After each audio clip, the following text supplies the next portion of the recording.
Thank you for tuning in to our podcast, The Top 3, which is brought to you by the History Department of the U.S. Naval Academy located in Annapolis, Maryland.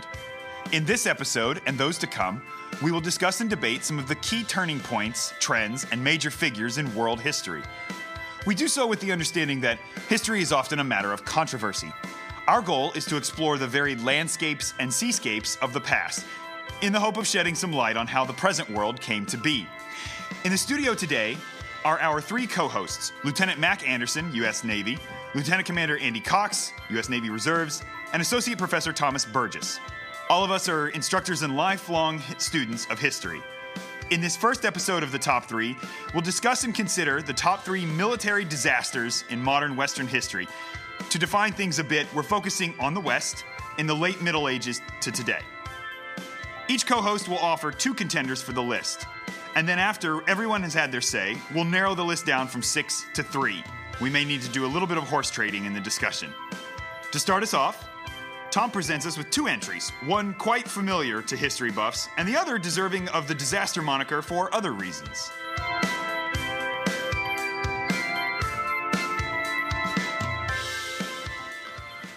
Thank you, Andy. Yes, the one that's the most obvious is Napoleon's invasion of Russia.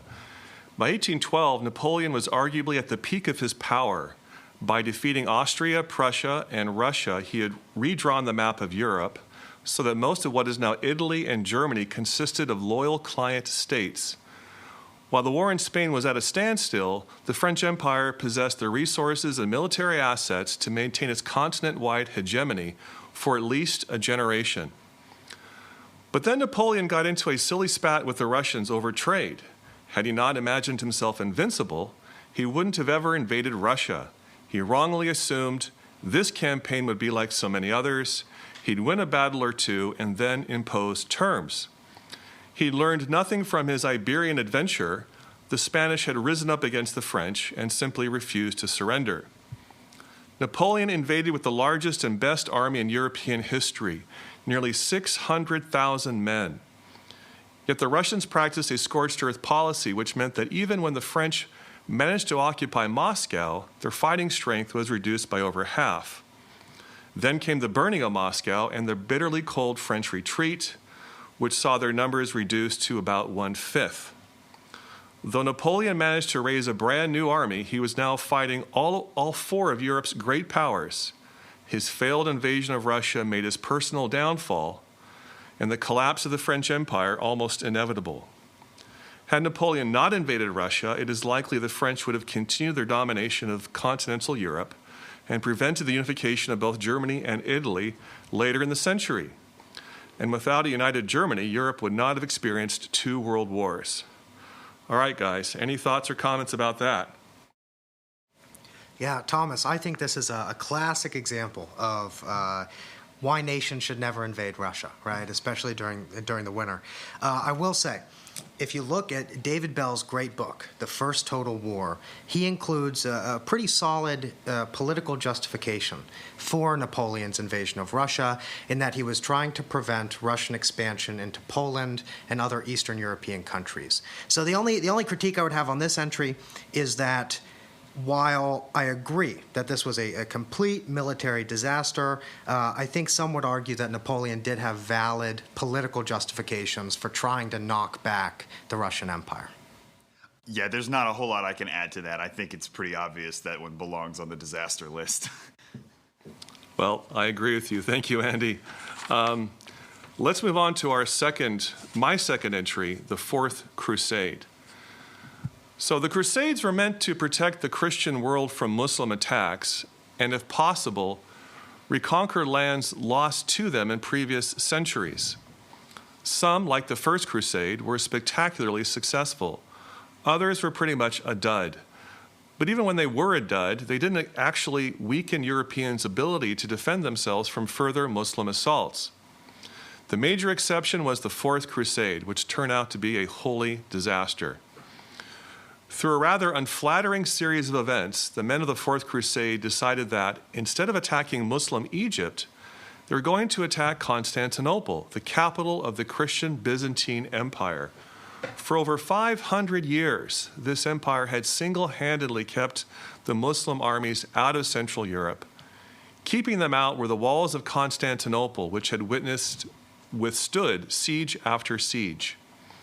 But then in 1204, the Crusaders pulled off the seemingly impossible and then plundered the ancient city of its wealth and holy relics.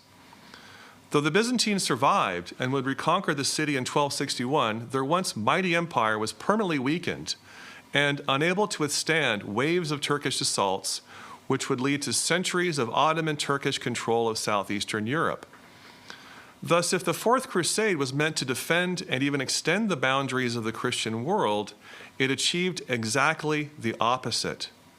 It meant millions of Greeks, Bulgarians, Serbs, Romanians, and other peoples would have to wait until the 19th century for their liberation. All right, there it is. Any feedback, comments? I like this inclusion on the list. I think it's an innovative idea of the term military disaster. Because the army that we're talking about, the Crusaders, doesn't get defeated in the field or slaughtered. Instead, they hit the wrong target way too hard.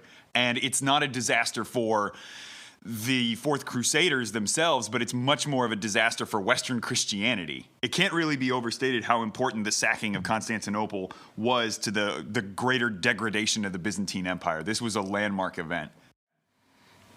Yeah, and those who plundered the city in 1204, like the Venetians, they would suffer the consequences later on. They would fight several disastrous wars with the Turks and actually lose one of the world's longest sieges, the Siege of Hania in the 1600s in Crete.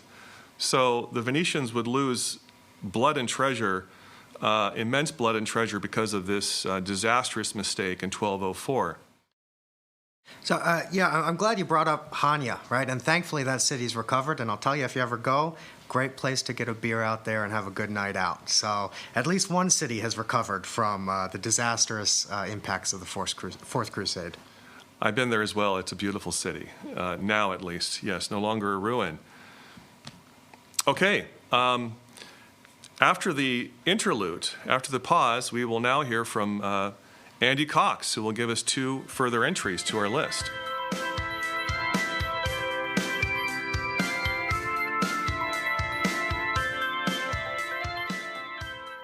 Okay, so for my entries, I considered what we meant by disaster, and I decided it had to mean more than just a high body count or bad planning, though these are usually hallmarks of military disasters. For me, a military disaster isn't just a setback in one campaign, but something with wide-ranging consequences and usually influences events well outside the battlefield. And with that in mind, 2 events easily came to my mind. First is the Battle of Saratoga in the American Revolution. So in the early summer of 1777, General Johnny Burgoyne of the British Army is about to lead a force of 9,000 British regulars and 3,000 Germans south from Canada into New York on what he believed is the key campaign to win the war. Burgoyne's goal is to conquer the strategic Hudson River Valley and then split the northern colonies. By October, a combination of overconfidence and bad decisions, miscommunications, and operational setbacks left him and his army stranded in the wilderness outside of Albany, alone, hungry, and surrounded by twice as many Continental forces and militia.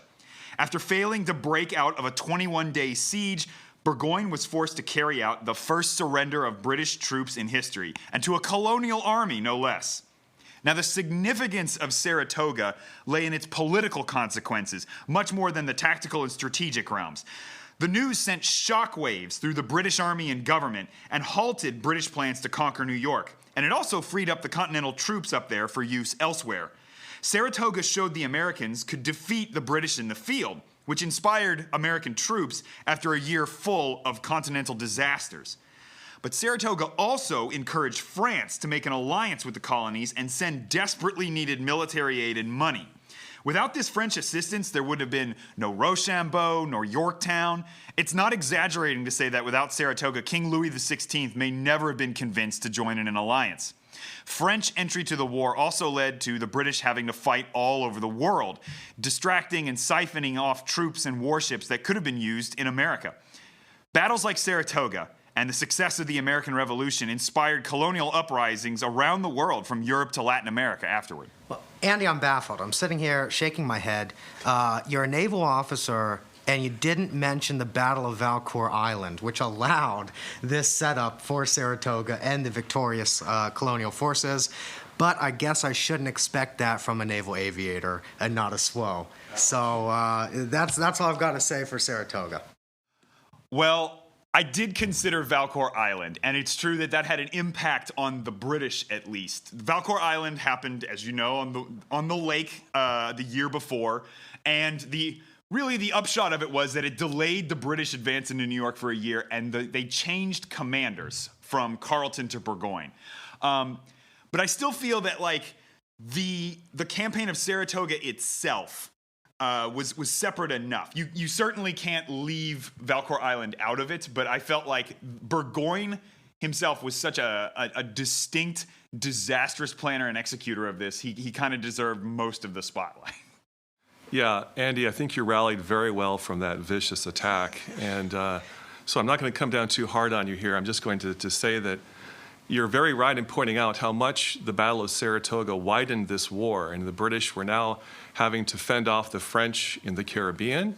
At this point in the 1770s, the French had a relatively formidable navy, able to harass the British in their lucrative island plantation colonies of Jamaica and Barbados and et cetera. And these were, in many ways, more profitable colonies than something like Pennsylvania, consisting mostly of backwoods farmers who contributed relatively little to the imperial economy, at least compared to the sugar plantations of Jamaica. So this was hitting Britain in its pocketbook, the harassment of the French Navy in the Caribbean, and it multiplied the costs for the British monarchy to continue this war. So I endorse your inclusion on this list. Thank you.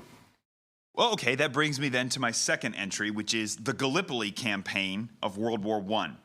So fairly early in the war, as the Western Front starts to bog down into stalemate, Russia asked the British and the French to relieve pressure on the Eastern Front and establish an economic sea link through the Mediterranean and the Black Sea.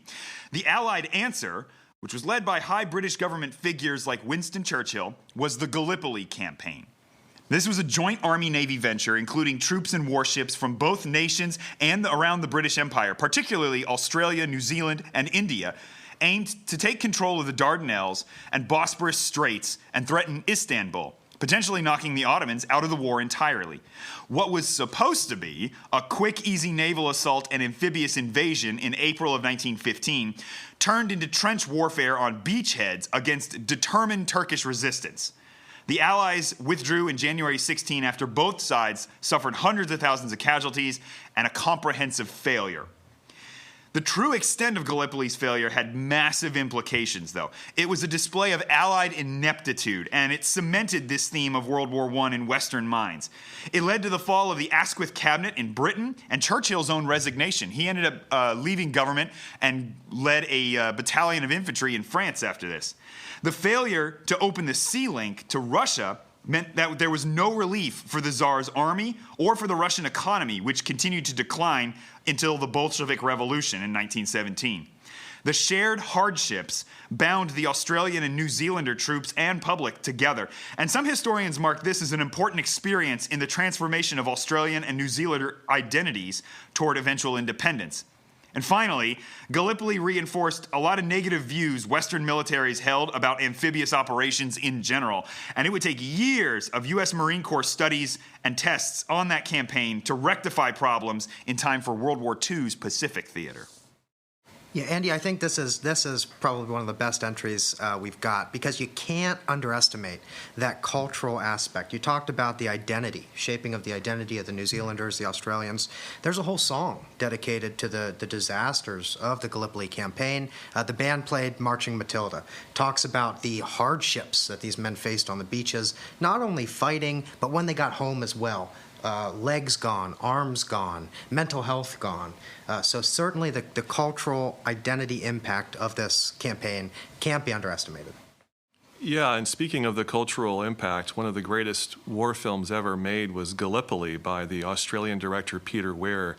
It's just a fantastic study in the utter futility of this campaign. And which brings me, I guess, to more of a comment, maybe a question, but is why didn't they site the landing of their amphibious operation further north along the Thracian coast? That would have given them some elements of surprise. Instead, they landed at the most obvious place, Gallipoli itself. That'd be one question maybe it's an unanswerable question, but it seems like in hindsight that would have been a better thing to do. Well, the goal of the campaign was to seize the waterway straits. And at first they tried this through a naval assault, but that was pretty quickly turned back by Turkish artillery and mines. And so the next step in that was to land troops to seize the peninsula and get rid of that artillery and those Turkish positions themselves, which also then bogged down. Your comment about the landing sites being poorly chosen is taken, though, because some of these units ended up landing well off of the planned beaches that the Allies had scouted out. Particularly the Anzac, Australian New Zealander units, landed about a mile out of where they were supposed to have been. And instead of easy terrain getting off the beach into the highlands, they were stuck basically at a very sheer face and right on the beach side. Yeah, let me just make one more comment, and that is that this campaign led to the mythological career of Mustafa Kemal, who would go on to become the father of modern Turkey. The Turks came from this war with a genuine war hero. Mustafa Kemal rallied the resistance at Gallipoli. He was in command, and the Turks rallied to his cause following the war when they found much of the Turkish or Anatolian heartland now occupied by the French, the British, the Greeks, even the Italians for a while, the Armenians, etc. So this campaign was key to the making of Mustafa Kemal. Well, thanks. Next up, we'll hear from Mac about his two entries, which bring in some of the best, maybe worst, examples of ambition paired with bad military planning.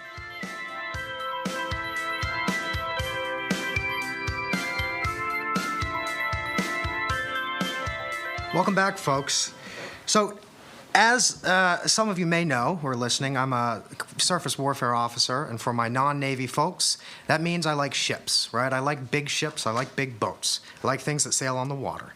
So today, both of my entries are focused on ships and naval strategy. So the first one is rather unconventional. It didn't lead to massive loss of life. It didn't lead to a really significant change in overall force laydown. But those are Tirpitz's naval laws prior to World War I.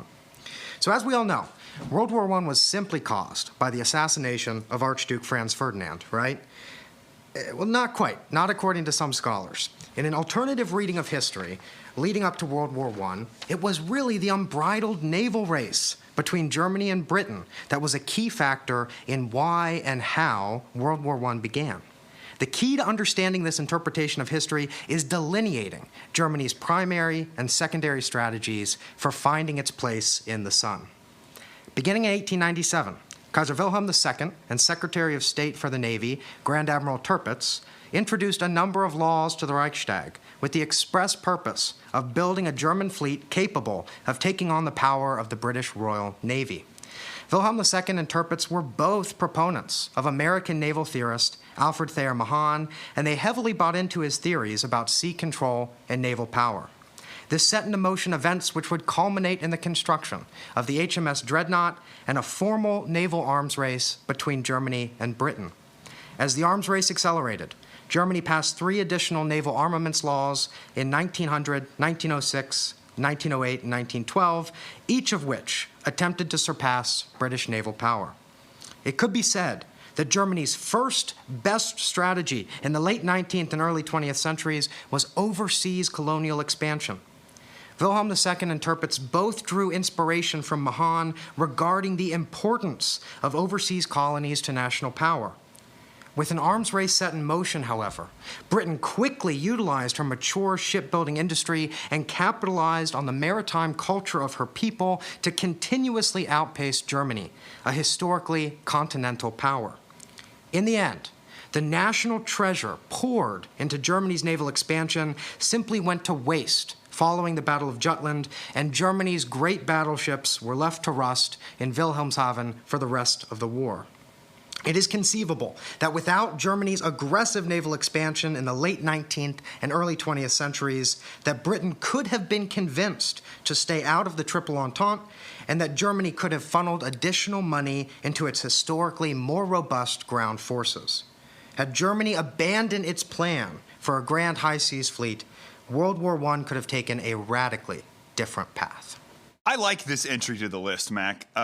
It pushes the definition of military disaster, or at least pushes me to rethink it a bit. Because even though this doesn't necessarily involve a battle or a campaign, it definitely deals with the consequences of military planning.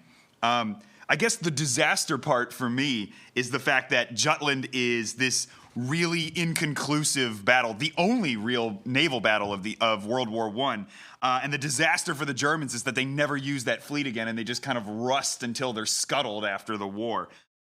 Yeah, and for those of you who are not familiar with Annapolis, but Alfred Thayer Mahan is kind of a big deal around here. We have the Mahan Auditorium, and so for better or worse, he's exercising this huge influence over world affairs by influencing the Kaiser and his sea lions to build up the German Navy prior to World War I, which some would say, foolishly provoked the British into siding with the French and Russians. Not for any ideological affinity. The French was a republic, the Russians were a monarchy, but purely to contain Germany's ambitions, in this case, to challenge the British supremacy on the high seas. So that's an interesting point that you raise. Yeah, thanks, Andy and Thomas. And I might get chased off the yard for saying this, but it's also somewhat of a disaster for Mahan, right? His strategy, his theory was pretty much disproven at Jutland when the two forces were unable to really go at each other's throats and engage in the decisive battle that Mahan foretold. So not only a disaster for Germany, but also a slight hit in Mahanian strategy and the validity of that. For our second entry, again going back to the ships, I'm going to talk about the sinking of the Spanish Armada in 1588. So you want to invade England and depose the Queen, huh? How about I destroy your fleet first? That is undoubtedly what Queen Elizabeth I said when she learned of the Spanish Armada sent by King Philip II to invade England and claim the English throne in the name of Catholicism. Philip sent 130 ships under the command of the Duke of Medina Sidonia, a wholly unexperienced mariner, to meet up with ground forces in the Spanish Netherlands under the command of the Duke of Parma. The massive armada was spotted as it rounded the Bay of Biscay and sailed past Plymouth Harbor on the coast of Devon. Sir Francis Drake sortied the English fleet and engaged in inconsequential combat for 5 days. The Duke of Medina Sidonia, recognizing that his ships were running low on ammunition and still needing to pick up the ground reinforcements, decided to anchor near Gravelines, approximately 25 miles southwest of Dunkirk. Drake, sensing an opportunity, loaded 8 ships with heavily flammable material, set them ablaze, and directed them towards the anchored armada. Knowing the destruction that these fire ships could cause, the Spanish Armada weighed anchor and set sail, although in a haphazard and disorganized fashion. At this point, the English fleet attacked the disorganized armada in earnest while simultaneously blocking the westward route through the English Channel. Lacking organization, taking casualties, and having failed to get the ground forces from the Spanish Netherlands, the call was made to retreat back to Spain. The only route home, however, was north. The armada rounded Scotland while experiencing one of the worst storms in decades. By the time the armada arrived back in Spain, half of the original ships were destroyed and 20,000 men had perished. A commemorative coin was struck in England with the phrase, "God blew and they were scattered." Scattered indeed.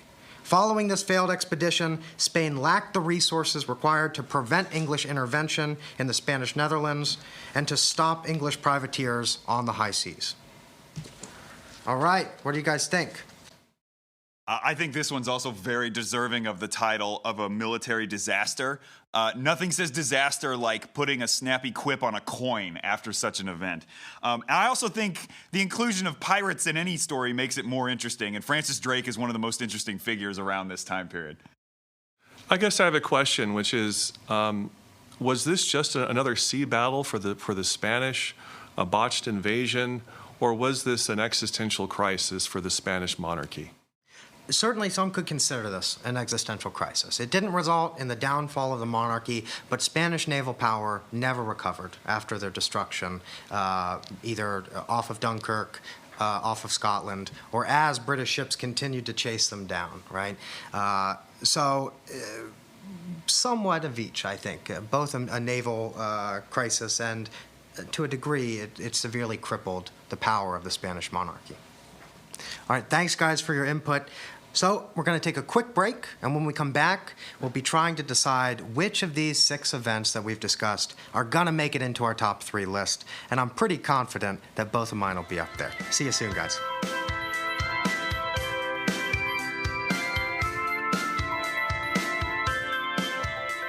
Welcome back.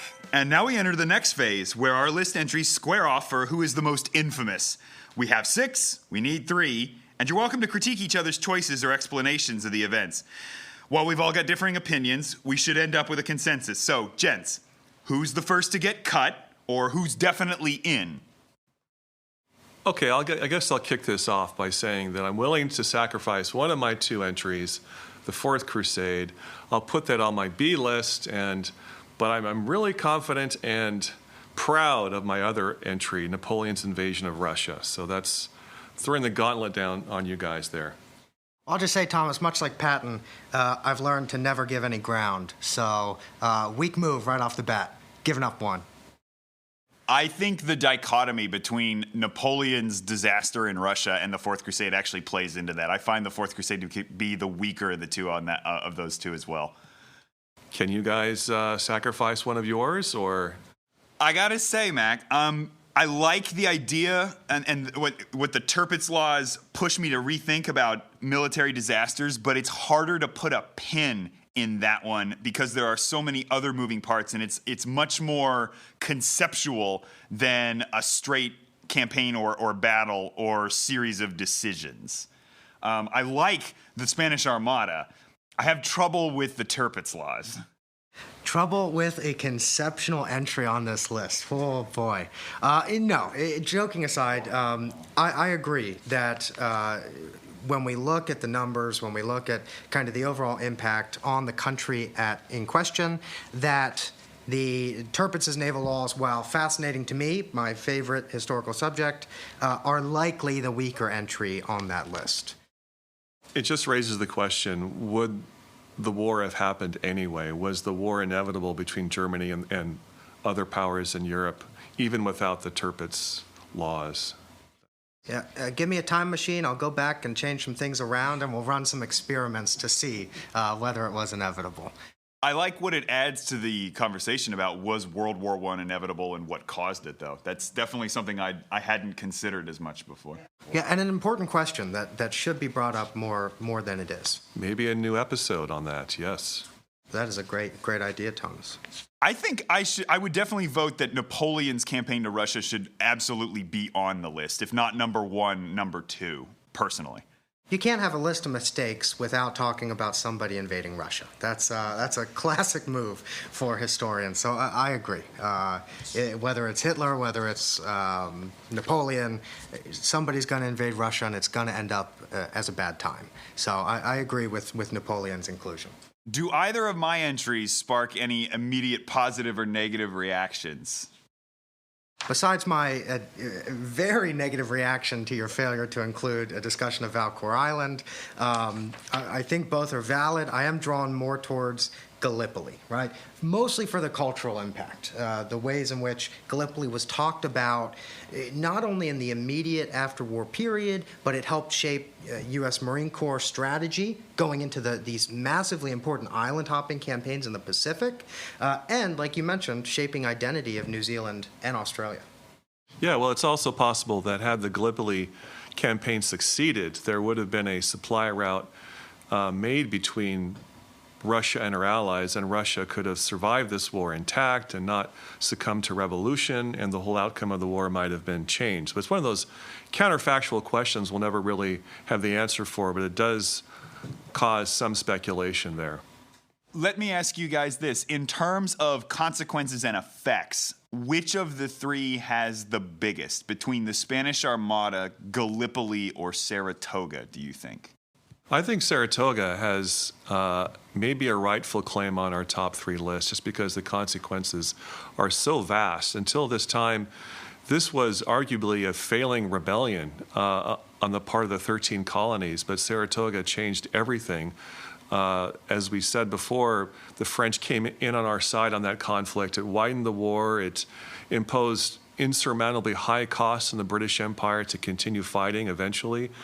That's what decided the war. It wasn't necessarily one particular battlefield loss. It was the huge costs imposed on the empire because of this conflict. And then Saratoga really was decisive in that sense. And of course, the United States has undoubtedly exercised, huge world influence in the 20th century, so that should be factored into our decision. And plus, but then again, the question is also, to what extent was the British Empire kneecapped by this disaster at Saratoga or the loss of the 13 colonies? It's, the British Empire went on to conquer India and much of Africa, and its most remarkable period of expansion, arguably, was still to come. Absolutely. And it's not like the Saratoga defeat, while shocking, stops them from continuing to try to dominate the colonies. The war continues on for years. But I also think that's a very interesting point about how Saratoga may have eventually caused the loss of the war, but it's not like the British Empire is particularly kneecapped by it. The other thing to bring up with this Battle of Saratoga is the fact that the American colonies were some of the least economically productive of the entire British Empire. If you look at Dr. Vincent Brown's book, Tacky's Rebellion, we see this chart that shows that compared to places like Jamaica and other areas in the Caribbean, the American colonies were pretty much worthless to the British in terms of economic productivity. So I know we three as Americans, we often think of America having the central place in the, as the crown jewel of the British Empire, but that simply wasn't true.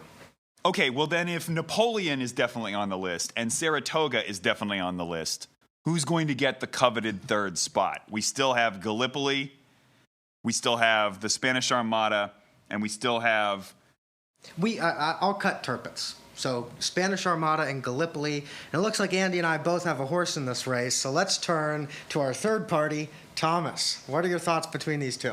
Yes, the egghead civilian. I would actually say that the Spanish Armada, as disastrous as it was for the Spanish, did not pose an existential crisis for the Spanish monarchy because they had this seemingly endless supply of wealth coming from the silver mines of Bolivia, from Potosi. They could rebound from this disaster relatively easily. And so I would strike the Armada from our list personally. I think I'm going to agree because the Spanish Armada really fits the model of this was a disaster, but it is, in terms of long-term consequences, it is a fairly contained disaster compared to Gallipoli, which you can argue leads to the destruction of an entire empire in Russia. It's not the only thing that leads to that, but it is an important contributor. So for my vote, it would be Napoleon, Saratoga, Gallipoli, but those are two of mine, so. I have no problem with that. I can see the layout of the battlefield, gents. I will concede my second entry on the list, and it looks like we've come up with our top three. So I came into this segment confident that both of my entries would be on there, and lo and behold, found myself on the historical chopping block. I will concede that the Spanish Armada gets best mention. It is just off the bronze medal podium. Well, folks, thanks for joining us today. Today we discussed some truly significant military mishaps in modern Western history, from Napoleon's futile invasion of Russia to the sacking of Constantinople during the Fourth Crusade, from Germany's failed attempt at surpassing British naval power before World War I to the impressive destruction of the Spanish Armada, and from the British defeat at Saratoga to the disastrous amphibious invasion of Gallipoli. While there's plenty more to debate on this topic, we'll save that for a few rounds of beers between friends. We hope we have inspired you today to discuss some of these historical events yourself. We'd love to hear your thoughts on today's topics. From all of us here at the Naval Academy, and especially in the Naval Academy History Department, thanks for tuning in to the Top 3.